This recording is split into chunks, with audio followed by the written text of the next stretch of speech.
तो राजा परीक्षित ने, शमीक ऋषि ध्यान में बैठे थे और राजा परीक्षित ने जाके कहा मुझे जल की प्यास लगी है, पानी दीजिए। शमीक ऋषि ध्यान में बैठे थे, प्रत्युत्तर नहीं दे पाए। तो राजा परीक्षित को लगा बताओ आडंबर कर रहे हैं, नाटक कर रहे हैं मेरे आगे, पाखंड करते हैं।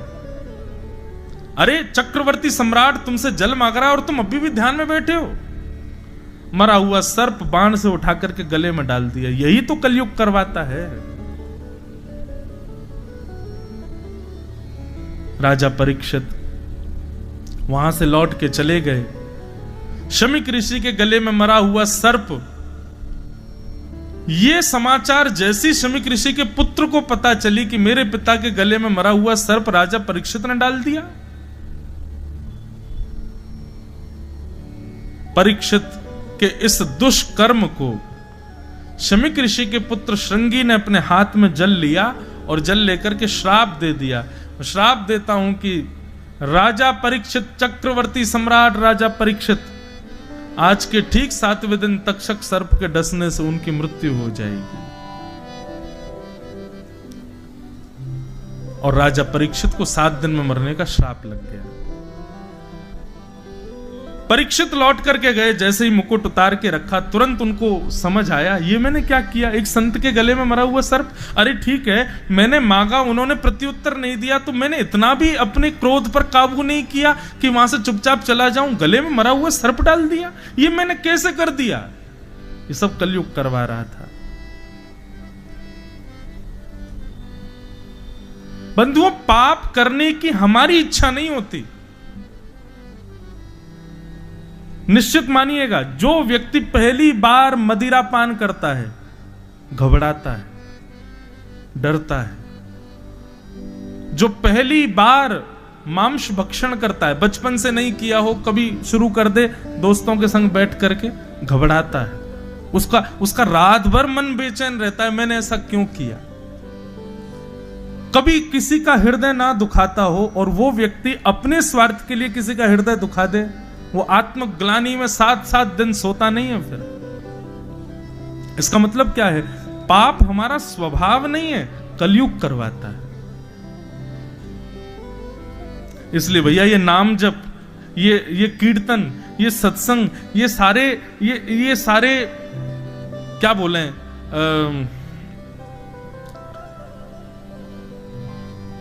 कोविड आया था तो कोविड में वो थे ना प्रोटोकॉल्स, क्या मास्क लगाओ, हैंड सैनिटाइजर साथ में रखो, और क्या था,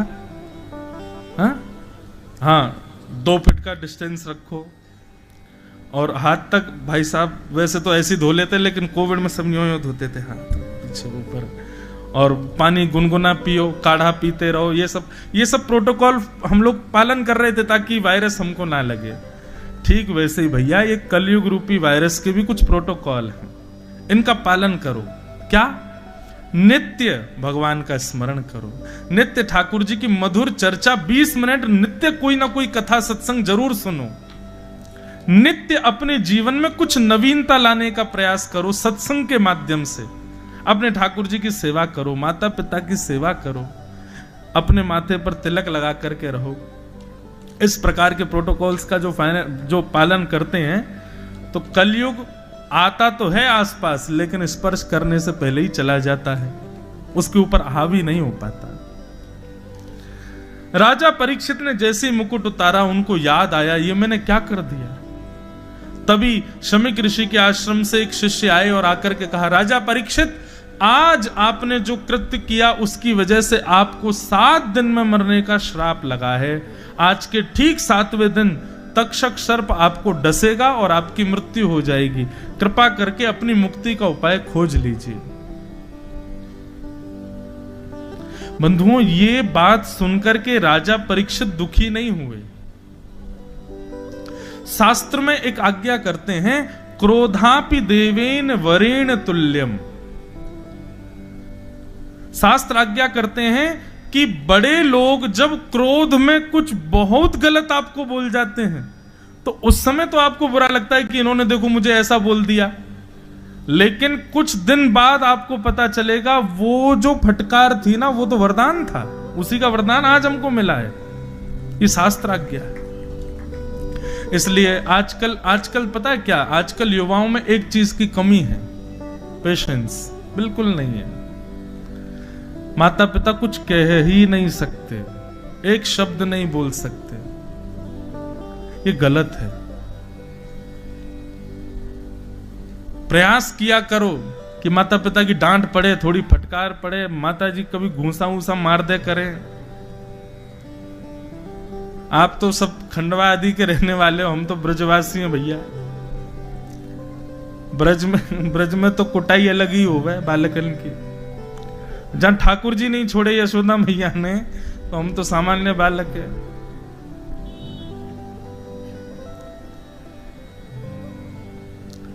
माता पिता, गुरुजन, बड़े लोग, ब्राह्मण या संत वृंद आदि ये कभी फटकार दें, डांट दें, कुछ कह दें, तो उस पर कभी चिंतित मत होना, क्योंकि शास्त्र आज्ञा करते हैं क्रोधापि देवेन वरेण तुल्यम।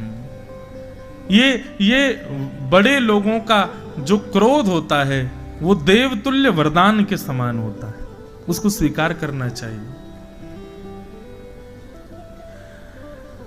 राजा परीक्षित आनंदित हो गए, अपने पुत्र जन्मेजय को राज्यगद्दी पर बैठा दिया। पत्नी से बोले, देवी मैं बहुत खुश हूं, अब तुम सब राजपाट संभालो, मैं जा रहा हूं। देवी बोली, मरने की बात सुन के खुश कौन होता है? 7 दिन में मरने का श्राप लगा, आप इतने प्रसन्न क्यों हो? राजा परीक्षित बहुत सुंदर बात कहते हैं, बोले देवी, संसार में किसी भी व्यक्ति को नहीं पता कि उसके प्राण कब निकलेंगे। हमारा अगला क्षण भी अंतिम हो सकता है। लोग कहते हैं कि मेरी जॉब लग गई, अब मैं इतना कमाऊंगा, कल को मेरा प्रमोशन होगा, मेरी सैलरी और बढ़ जाएगी। जब मेरी सैलरी इतनी हो जाएगी, खंडवा में एक घर बनाऊंगा, घर बन जाएगा, माता पिता को ले आऊंगा, फिर एक बढ़िया सी कन्या से ब्याह कर लूंगा, मेरे 2-3 बालक होंगे, उस वाले स्कूल में पढ़ाऊंगा, इंदौर में फिर कॉलेज कराऊंगा, मुंबई भेज दूंगा, आउट ऑफ इंडिया पढ़ेंगे। ये सब विचार कर लेता है एक साधारण सी जॉब लगने पर। रात कोई सोए, अटैक आ गया, सुबह बचे ही नहीं। कहां रह गया वो घर, कहां रह गई वो जॉब, कहां रह गई वो सैलरी? हमारे अंत का पता नहीं है, कभी भी हो सकता है। पर राजा परीक्षित कहते हैं, देवी, एक ब्राह्मण ने कहा है कि 7 दिन बाद तक्षक सर्प के डसने से मेरी मृत्यु होगी, तो इसका मतलब इन 7 दिनों में भी यदि मेरी मृत्यु पहले आने वाली होगी तो पहले नहीं आएगी। कल अगर मैं पहाड़ से गिर भी जाऊं तो नहीं मरूंगा, क्योंकि ब्राह्मण की बात सत्य होगी, 7 दिन बाद ही मरूंगा मैं। मतलब मुझे पता है कि 7 दिन से पहले मेरा कोई बाल बांका नहीं कर सकता, इसलिए मैं 7 दिन का हर क्षण ठाकुर जी को अर्पित करूंगा। हम लोगों को तो 1 घंटा भजन कर लिया, बोले 1 घंटा कर लिया, अब संसार के काम कर लो, क्योंकि अभी हमें ये विश्वास है ना कि अभी शाम भी तो है, कल भी तो है, कल कर लेंगे बचा हुआ। लेकिन हमें क्या पता कि कल तक हम जीवित रहेंगे कि नहीं। इसलिए कहते हैं हर श्वास भजन करते रहो, कोई भी श्वास अंतिम हो सकती है। पर राजा परीक्षित कह रहे हैं कि 7 दिन से पहले मेरी अंतिम श्वास नहीं आएगी, इस बात की मुझे प्रसन्नता है। अब 7 दिन में जितने क्षण होंगे, हर क्षण ठाकुर जी को याद करके मैं व्यतीत करूंगा, इसलिए मैं प्रसन्न हूं। एक और बात बंधु, वैष्णव जो होते हैं ना, आप लोग ये कह रहे होंगे 4 दिन से वैष्णव, ये है क्या वैष्णव? ठाकुर जी का जो भजन करते हैं, कथा से जो प्रेम करते हैं, वृंदावन जाने का जिनका मन होता है, जो तिलक लगाते हैं, जो ठाकुर जी से संबंध रखते हैं, केवल वो पूजा के पात्र हैं, दिन में एक बार उनको अगरबत्ती दिखा दी, धूप बत्ती कर दी, ये व्यवहार स्वभाव रखने वाले वैष्णव नहीं। वैष्णव मतलब दिन में जिस प्रकार माँ पिता पति पुत्रों को स्थान है, ऐसे ही ठाकुर जी को भी स्थान है। उनकी चिंता भी जिनके चित्त में लगी रहती है, उनके लिए जो क्रियारत रहते हैं, उसको वैष्णव कहते हैं। तो जब आप वैष्णव बन जाते हो ना, तो बंधु आपके चित्त से, आपकी बुद्धि से नकारात्मक स्थिति चली जाती है। मतलब अपशगुन नहीं मानते वैष्णव लोग। बिल्ली रास्ता काट गई, गाड़ी रोक ली, लेकिन वैष्णव नहीं रोकते। हमारे संग ठाकुर जी, हमें काय को डरवे की चिंता, चलो आगे। अभी पौन बज रहे हैं, अभी कहीं मत जाओ, पौन पे नहीं निकलना चाहिए, कार्य असफल हो जाते हैं।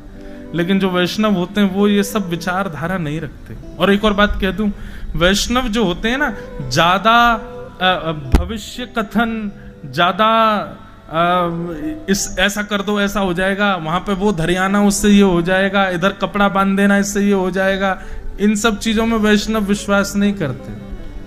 वैष्णवों की तो केवल एक ही विश्वास का केंद्र है, ठाकुर जी। बस वे कृपा करेंगे, सब मंगल करेंगे। अन्य आश्रय नहीं करते वैष्णव। हम महाकाल भी जाते हैं ना, तो महाकाल भगवान से भी यही प्रार्थना करते हैं, हे महाकालेश्वर भगवान, आप कृपा कर देना, आप सबके मनोकामना पूरी करते हो, मेरी भी करो। क्या मुझे ठाकुर जी पहले से ज्यादा प्रिय लगने लग जाएं, ऐसी कृपा करो। हे ओमकारेश्वर भगवान, ऐसी कृपा करो कि हम ठाकुर जी के और समीप पहुंच जाएं। हे वैष्णो देवी मैया, सब देवी देवताओं से हम तो यही मांगते रहते हैं। अभी हमारी कथा 1 तारीख से बागेश्वर धाम में, तो माँ के महाराज जी तो है ही है, फिर वो वो कभी कभी कहते हैं, बोले आप अर्जी लगाया हो। मैंने कि आप ही लगा दो कि ठाकुर जी हमको मिल जाएं, बस यही अर्जी चाहिए। और जीवन में क्या मिले क्या ना मिले इसकी कोई परवाह नहीं। कभी ज्योतिषी से ये पूछा आपने कि भैया ऐसे नक्षत्र ग्रह बताओ, कि हम ये तो पूछ लेते हैं जॉब अच्छी कब शुरू हो जाएगी, बच्चे का ब्याह कब का हो जाएगा। कभी ज्योतिषी से ये दिखवाया कि भैया ये बताओ ठाकुर जी कब मिलेंगे हमको? कभी नहीं पूछा, किसी ने नहीं पूछा होगा, ये मैं गारंटेड कह रहा हूं। स्पेशली 500 रुपए दक्षिणा देखे ज्योतिषी से पूछवा। जब भविष्य में सब है तो यह भी तो होगा। और मैं एक बात सत्य कहूं, आप जिस दिन किसी भविष्य कथन करने वाले से या इस प्रकार के ये ज्योतिष आदियों में, ज्योतिष भगवान के नेत्र हैं, वो गलत नहीं है, वो पूर्ण सत्य है। कभी आप जाकर के यदि विशेष रूप से ये पूछ लोगे या किसी को हाथ दिखा के भैया ये देख के बताओ ठाकुर जी कब मिलेंगे, विश्वास मानना वो रेखा ठाकुर जी से मिलने वाली नहीं भी होगी ना, तो उस दिन ठाकुर जी बना देंगे, बोले अब मिलूंगा इसको, क्योंकि कुछ और कामना नहीं की है, मुझसे मिलना चाहता है। मीराबाई का एक पद है, बहुत सुंदर पद है, कब हो मिले पिया मोरा गोविंद, कब हो मिले पिया मोरा गोविंद, कब हो मिले पिया मोरा गोविंद। बहुत प्यारा पद है,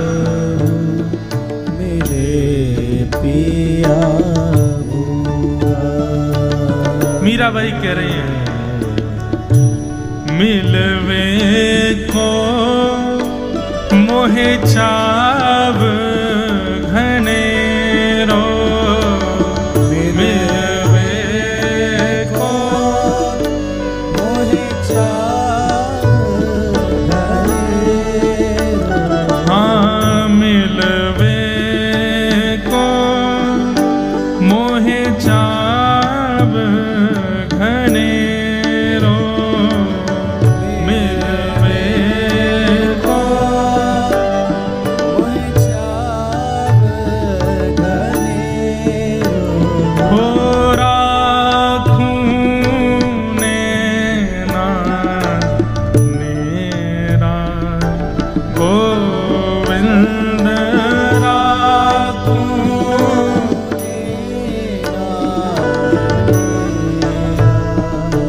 गोविंद, कब हो मिले पिया मोरा गोविंद, कब मिले पिया मोरा गोविंद, कब मिले पिया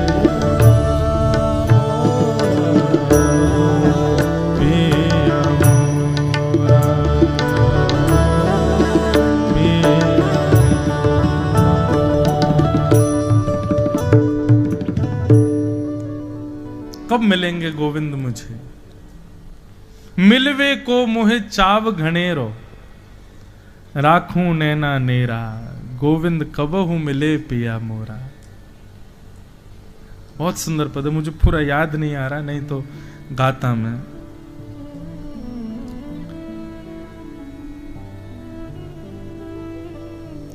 ऐसी व्याकुलता हम में शायद कभी नहीं आएगी ठाकुर जी से मिलने की। और जिस दिन ये व्याकुलता आ जाए ना चित्त में, प्रसन्न हो जाना उस दिन, क्योंकि आप तो व्याकुल हो ही नहीं सकते, ठाकुर जी हो रहे हैं शायद आपसे मिलने के लिए, इसीलिए भाव प्रकट हो रहा है। तो राजा परीक्षित अपने पुत्र जन्मेजय को राज्य गद्दी पर बैठा करके स्वयं चले गए, और वन में जैसे ही गए तो असंख्य संत वहां पर अपने आप आ गए। भाई एक चक्रवर्ती राजा है, उसको मरने का श्राप लगा, संत अपने आप आ गए। और संतों ने आकर के राजा परीक्षित से कहा, परीक्षित बताओ हम तुम्हारी क्या सहायता करें। तो राजा परीक्षित ने सबसे कहा, मैं 7 दिन में मरने वाला हूं, मेरी मुक्ति का उपाय बताओ। सबने अलग अलग उपाय बताए।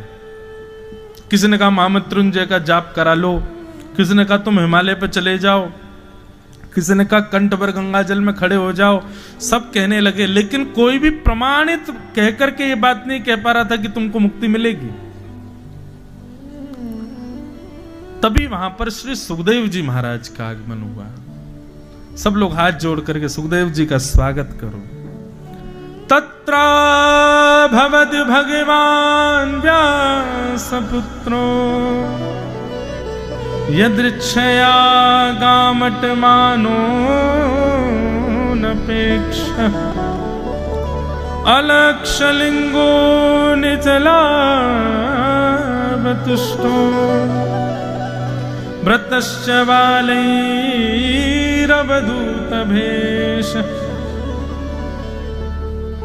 सुखदेव जी का आगमन हुआ। वेद व्यास जी के सुपुत्र, त्वम द्वष्ट वर्षः, आयु कितनी है उनकी? बोले 8 वर्ष के, 16 वर्ष के हैं, पर देखने में ऐसे लगते हैं जैसे मानो 8 वर्ष का कोई बालक है। सुखदेव जी महाराज आकर के आसन पर बैठ गए, और आसन पर जैसे ही बैठे सब लोग सोचने लगे छोटा बालक। परीक्षित के मन में आया नन्हा सा बालक। तभी किसी ऋषि ने आगे कहा, बोले नन्हे बालक नहीं, साक्षात सुखदेव जी महाराज हैं, ज्यादा समय व्यर्थ मत करो, चरण पकड़ो, तुरंत अपने संशय का समाधान पूछो। राजा परीक्षित ने चरणों में प्रणाम किया और कहा, भगवान जल्दी मरने वाले की मुक्ति का उपाय बताइए। अतः पृच्छामि संसिद्धिम योगिनाम परमं गुरुम, पुरुषस्येह यत् कार्यम म्रियमाणस्य सर्वथा। जैसे ही राजा परीक्षित ने यह प्रश्न किया, जल्दी मरने वाले की मुक्ति का उपाय बताओ, श्री सुखदेव जी महाराज 2 मिनट के लिए तो राजा के नेत्रों में देखने लगे, और मंद मंद मुस्कुराने लगे, और कहते हैं, यहीं से द्वितीय स्कंद प्रारंभ होता है। सुखदेव जी कहते हैं, वरीयाने शते प्रश्न क्रतो लोक हितम नृप, आत्मवीद सम्मतः पुंसाम श्रोतव्यादिषु परः। राजन, तुमने ये प्रश्न अपने लिए तो नहीं किया है। राजा परीक्षित बोले, मरने वाला मैं ही हूं तो मैं अपने लिए ही करूंगा ना भगवान। सुखदेव जी बोले, नहीं, ये प्रश्न तुमने अपने लिए नहीं किया है। मैं कथाओं में कहा करता हूं, भगवान प्रश्न का उत्तर देने वाला गुरु नहीं होता, प्रश्न को भी सुधार दे वो गुरु है। प्रश्न पूछा कैसे जाना चाहिए, प्रश्न होना क्या चाहिए, ये बता दे वो गुरु है।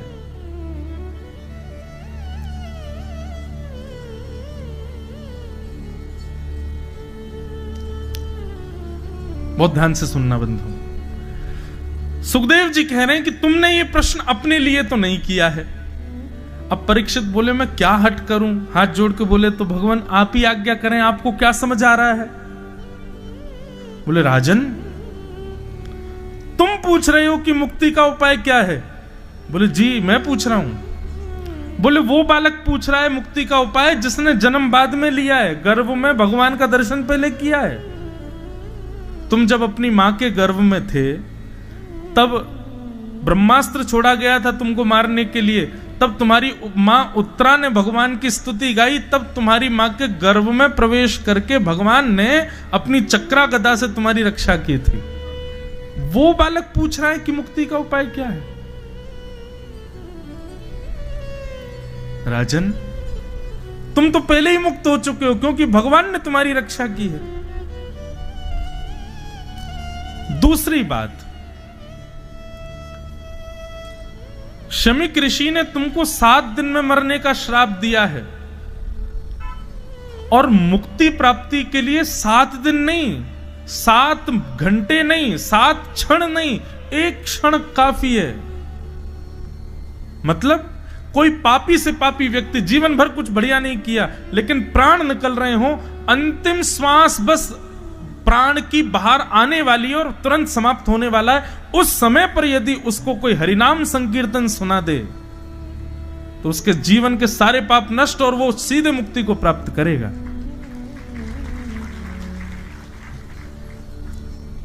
ताली क्यों बजाई आपने? अभी तो बात चल रही है और थोड़ा तत्पर होके सुनिए। ये तो अभी संवाद चल रहा है, संवाद तो पूरा होने दो पहले, फिर बजाना ताली। राजन, तुम ये विचार करो कि ब्राह्मण ने ये क्यों नहीं कहा कि अभी इसी वक्त तक्षक सर्प जाए और जाकर के राजा परीक्षित को डस दे। उसके मुंह से 7 दिन की ही अवधि क्यों निकली? और 7 दिन की अवधि निकली तो तुम फिर ये मुक्ति क्यों मांग रहे हो? तुम तो पहले से ही मुक्त हो, ठाकुर जी ने तुम्हारी रक्षा की है। और दूसरी बात, मैंने कल कहा था ना कि अभी आगे ये मुक्ति वाली फिलॉसफी भी रुक जाएगी, दूसरी नई फिलॉसफी शुरू होगी।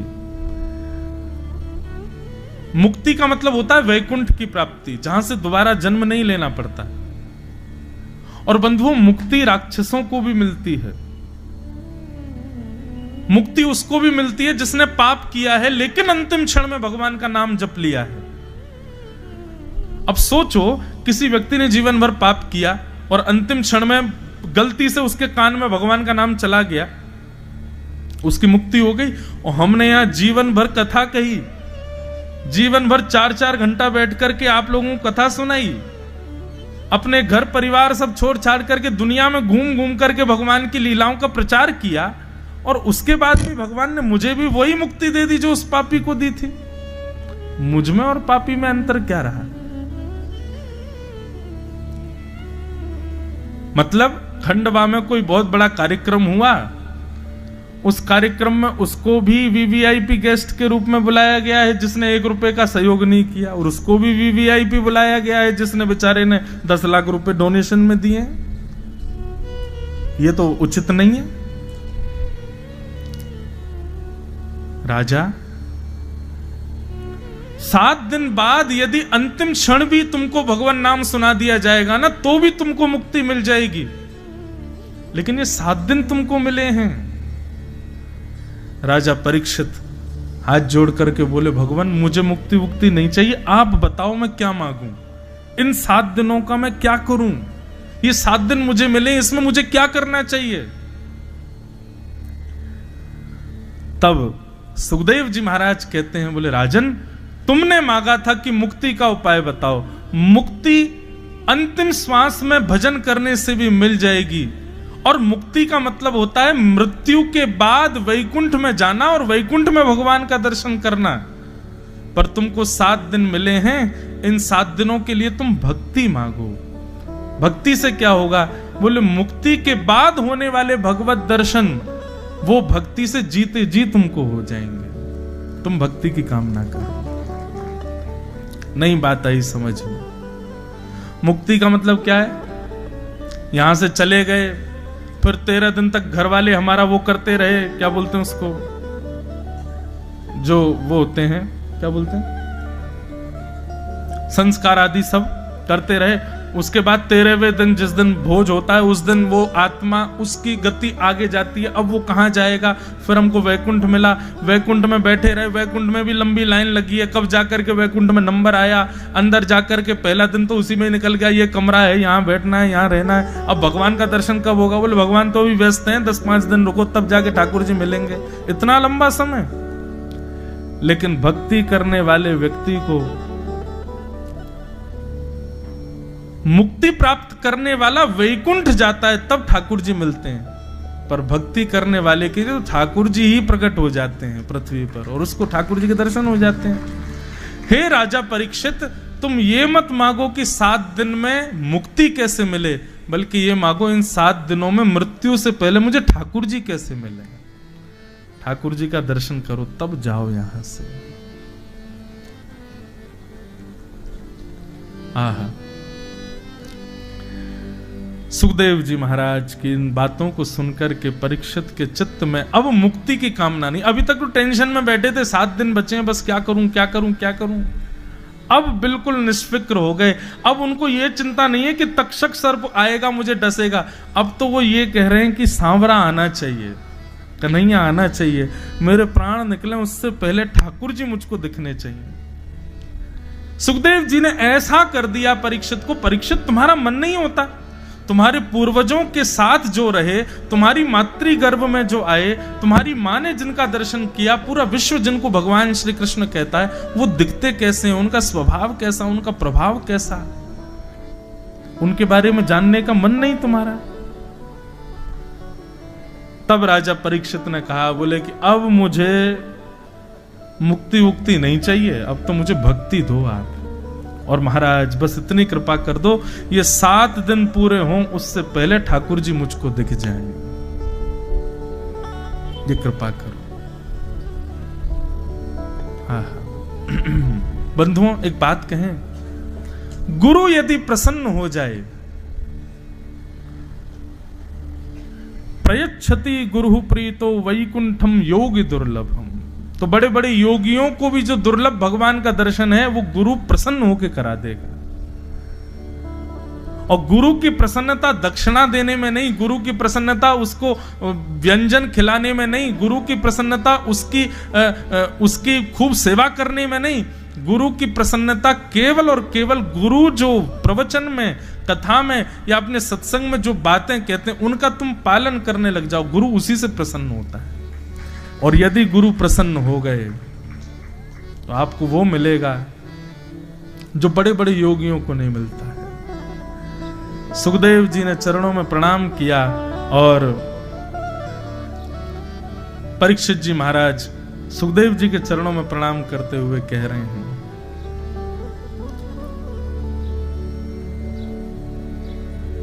तेरी शरण में आके मैं धन्य हो गया,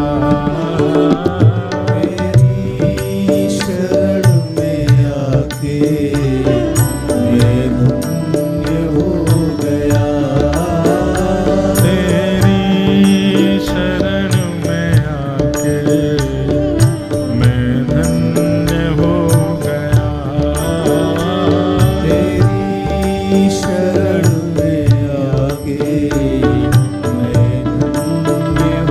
अभी ना यहाँ कथा कहते कहते, अभी ये प्रसंग कहते कहते, ये संकीर्तन तो जीव पे आ रहा है, लेकिन मन में दूसरा भाव आ रहा है। मानो सुखदेव जी से परीक्षित जी कह रहे हैं, एक बात तो ये कह रहे हैं तेरी शरण में आके मैं धन्य हो गया, और दूसरी बात क्या कह रहे हैं, जहां ले चलोगे वहीं मैं चलूंगा, जहां ले चलोगे वहीं मैं चलूंगा, वो तेरी शरण में आके मैं धन्य हो गया, तेरी शरण में आके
समर्पित चरण में तुम्हारे, तुम ही मेरे सर्वस्व, तुम ही प्राण प्यारे।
श्री राधा रमण लाल की करताल बजा के गाओ।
चलो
ये गुरु का स्वरूप है बंधुओं। आपका प्रश्न क्या था उसका उत्तर तो नहीं, पर उस प्रश्न को ही सटीक करके फिर उसका उत्तर दिया। ये गुरु का स्वरूप है।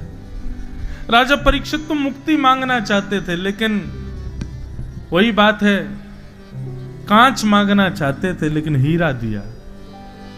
तुम मुक्ति मांग रहे हो, हम तुमसे कह रहे हैं भक्ति मांगो, तो श्री कृष्ण यहीं आ जाएंगे, तुम क्यों वैकुंठ जाओ। एक बात सदैव याद रखना बंधुओं, ठाकुर जी के पीछे पड़े रहे और पूरा जीवन निकल गया तो आपने भक्ति की नहीं। भक्ति तब मानो जब ठाकुर जी आपके पीछे पड़े रहे, आपके पीछे ठाकुर जी पड़ जाएं।